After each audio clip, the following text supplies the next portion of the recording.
Bonjour à tous, on commence tout de suite avec le scandale de la semaine concernant le député Thomas Thévenot et ses embrouilles avec le fisc. Souvenez-vous, il avait décroché le poste de secrétaire d'État au commerce extérieur sous Hollande, ce dernier étant bien au courant de ses magouilles. Mais l'ancien président s'est défendu en disant qu'il avait d'abord rejeté sa candidature, mais qu'ensuite Thévenot lui aurait fait les yeux tristes du chat dans Shrek.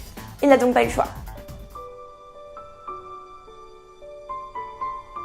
Charles Manson, le célèbre tueur en série, est mort en prison à l'âge de 83 ans. Seulement, petit souci technique, Satan n'a pas voulu l'accueillir en enfer car les places se font rares et techniquement Manson n'a jamais tué personne. Et oui, il n'a jamais fait que commanditer les meurtres, laissant ses sbires et sbirettes adeptes de son culte se charger du reste. Le voilà donc bien embêté, il hante pour l'instant un petit cottage à Malibu en attendant que son nom grimpe sur la liste d'attente. On sait enfin pourquoi Pluton est beaucoup plus froide qu'elle ne devrait l'être. Tout a commencé lorsqu'elle a perdu son statut de planète du jour au lendemain pour être réduite à un vulgaire objet transneptunien. Statut qu'elle a ensuite récupéré au rang de planète naine, un compromis qui semble convenir à tout le monde, mais Pluton ayant déjà été blessé par le passé, se protège et reste sur ses gardes, expliquant sa frigidité anormale. Voici 5 manières d'être plus persuasif selon la science. Chargez un 9 mm et posez-le sur la table.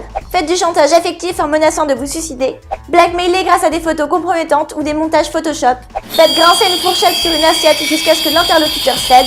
Rédigez un chèque avec minimum 5 zéros. Des scientifiques ont découvert une herbe qui a le goût de chips au vinaigre.